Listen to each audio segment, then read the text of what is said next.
This is awesome. Wow. Oh, I'm recording. Sorry, home group pastors. I was looking at my Christmas gift to myself. It's a thermometer, a meat thermometer that shows the temperature on my iPhone. This is awesome. Okay, anyway, back to the reason we're here. Well, I hope you had a great Christmas, and I hope you're ready for a happy new year, and I hope the new year is good to you and your family, and to your home group, and to Lake Valley. By the time you get this video, we will have launched the first sermon in a new series, and this series is entitled The Politics of Jesus. Now, you've probably heard it said there's two things you don't talk about in business, religion and politics, and we're going to take them both on at the same time. I kind of think we may have lost our minds, but we really want to reframe the way we think about politics. When you think about politics of Jesus, we're not talking Republican or Democrat. In fact, very often we're not even talking about the issues that are so prevalent today. What we're talking about is the way the kingdom should be organized under Jesus. And we're going to use as our text for this series the Sermon on the Mount. Normally we would read that from Matthew, but we're going to do a little different. We're going to go to the book of Luke.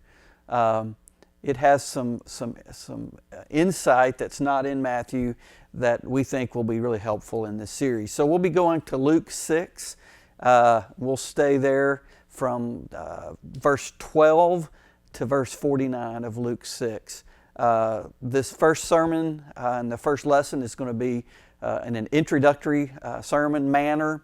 And Lamar's going to talk about a few things. One of the things he's going to talk about are three distinctions that we need to make for this sermon series to make sense. And the first is that Jesus is talking very often in this Sermon on the Mount and these Beatitudes about the kingdom now and the kingdom not yet. We really have to get clear that there is a distinction, and we'll talk about that in this first sermon. We're also going to talk about it's important to understand ancient Israel and the church. Ancient Israel was a theocracy. It did have an army. The church does not have an army. The church is not a theocracy. The church lives within civilization. The church lives within other forms of government. Ours is a democracy. So it shades the way of the politics of Jesus, shades the way that we live within that culture. And then the other distinction we need to look at is Jesus is speaking to the whole church or to individuals. And one of the things we'll talk about is what we really are shooting for is unity, not uniformity. You probably know this by now, but in your home group and definitely in the church, there are probably people who think different than you politically. Our point in this sermon series is not to walk out of here telling you to vote for this candidate or that candidate, but rather to help us understand the politics of Jesus and this kingdom economy, this kingdom way of organizing ourselves in such a way that we become unified in mission, not so much uniform in the way we vote or whether we conceal carry or any of those issues that are such hot topics.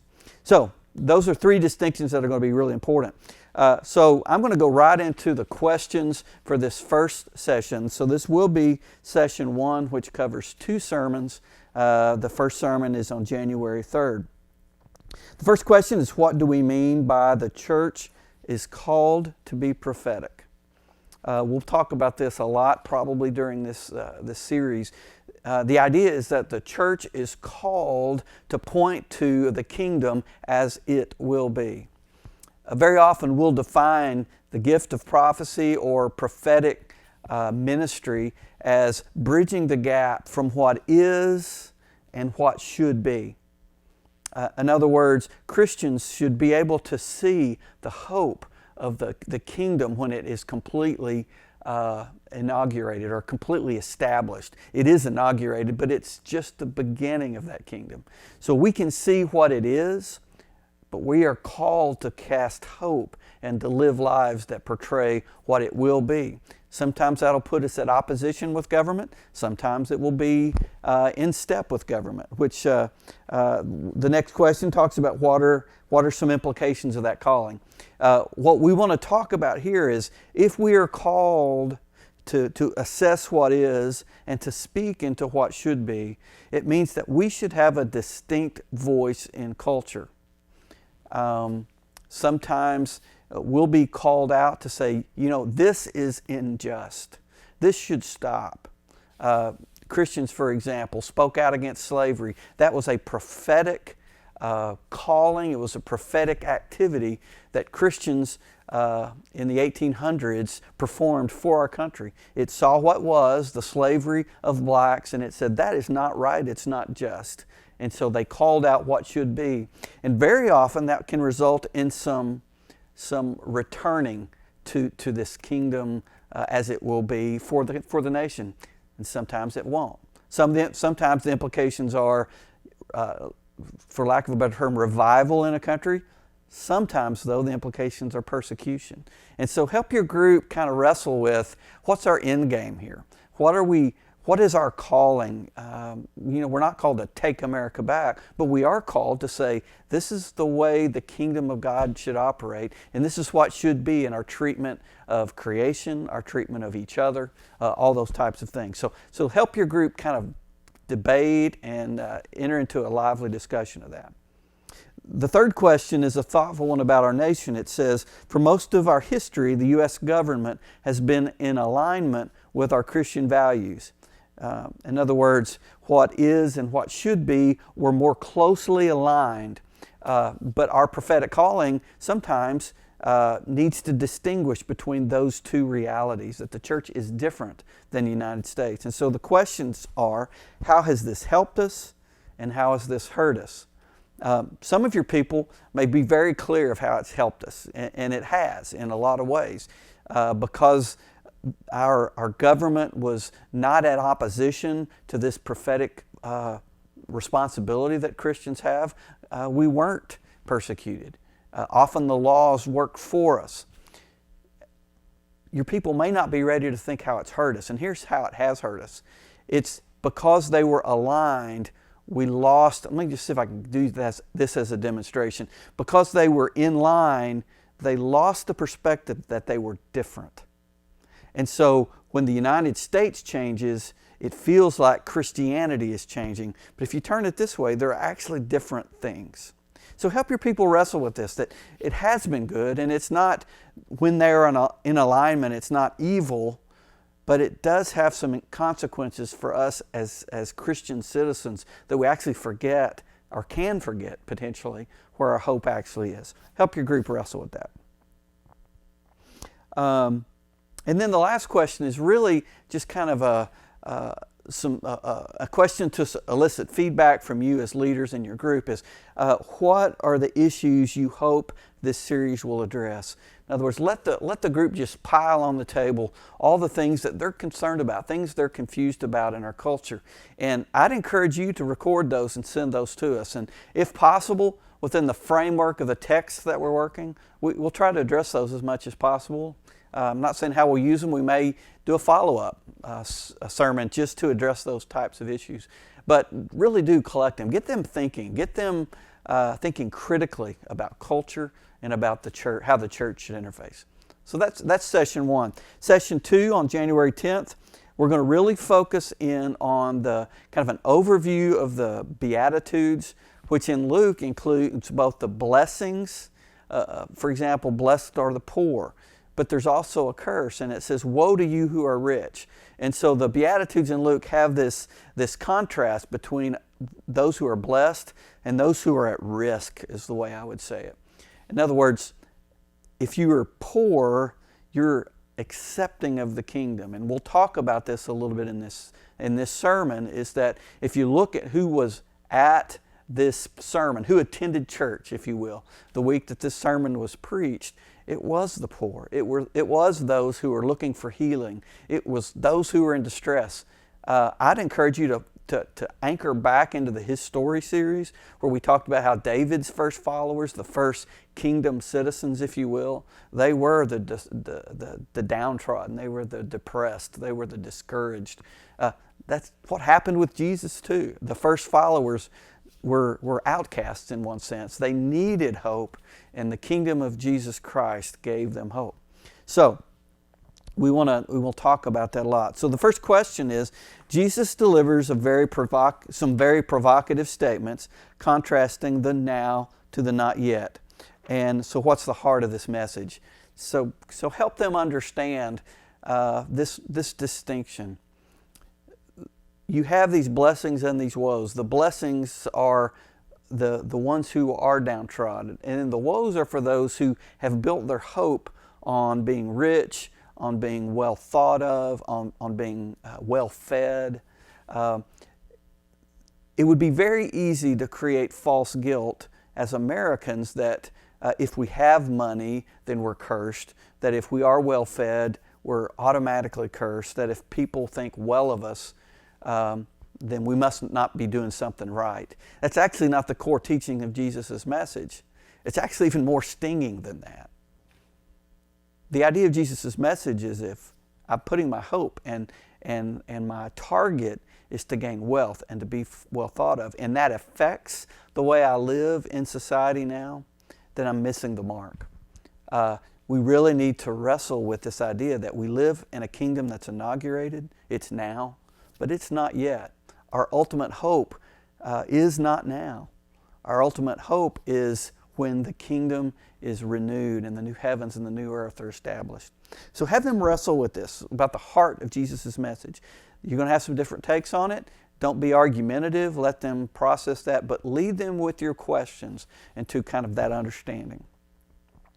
Second question is, what is the danger of settling for the rewards of now? That's another way of getting at that same idea, that there is a danger of expending all of our energy, all of our sense of well-being, all of our emotional energy toward being wealthy or well thought of, rather than spending that energy toward being a prophetic voice in a culture that needs hope.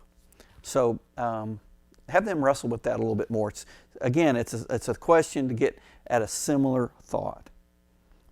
Third question for this session is, why are the poor eager to embrace the kingdom of God, and how can wealth keep us from that? Again, we're taking a look at a diamond, and I would call the Sermon on the Mount a gem. It is Jesus' manifesto, and so we're going to take a look at this, and there are many facets to it. Here's just another way to look at another facet. Why are the poor eager? There are probably some obvious answers, and there are some that aren't quite as obvious. If there's some silence as they process this one, you're probably going to get real obvious answers at first. Push them a little bit. Let there be some silence. Let them wrestle with both the dangers of settling for rewards now and how wealth can keep us from actually embracing the kingdom. I was talking to someone the other day, and they told me what they would buy if they were to win the lottery, and I didn't plan on saying it, but what came out of my mouth was, I personally won the lottery when I came out of the mother's womb. I was born an American. By virtue of being an American, I won the lottery from a financial, from a safety standpoint. We are wealthy.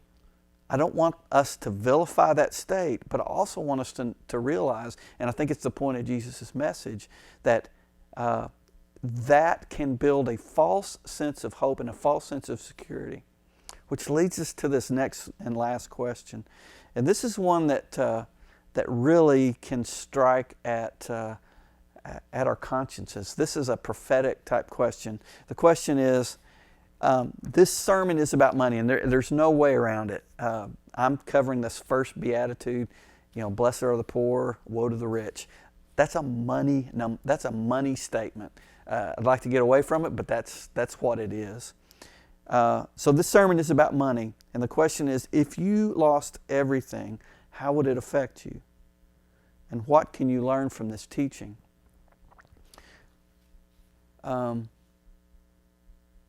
It's easy to think about this with platitudes. You know, if I lost everything, I'd be happy. I'd like to say that. But I've got to be honest too. You know, if I lost everything, I wouldn't have the money to buy this little gadget that I bought myself for Christmas. You know, as silly as it is, I'm going to become dependent on this little gadget. And it is little as significance as this really has in my life, it's symbolic of stuff. I like stuff. I like being able to drive to Starbucks or go to Outback from time to time. I don't think twice about driving across town to get a nice cold drink. You know, there are people across this world who walk miles just to get a drink of water. If I were in that state, how would I react? Now, in one sense, I don't know, because it's a hypothetical. But hypotheticals aren't always bad. Help your group imagine what it would be like if they didn't have the provision that they have. Have them examine their heart and really wrestle with the fact that we may not always be this blessed.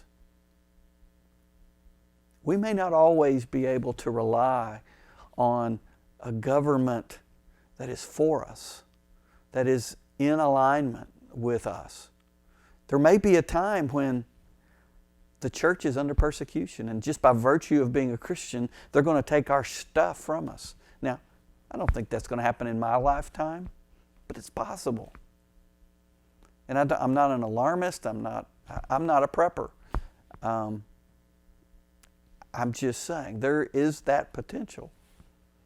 Let's prepare our hearts now for all eventualities. It actually will make living in the now that much better. When I have stuff, but my hope's not in it, I can enjoy it freely and not feel enslaved to maintaining it, not feeling enslaved to upgrading it all the time. You know, it's a pretty convicting message for me, frankly.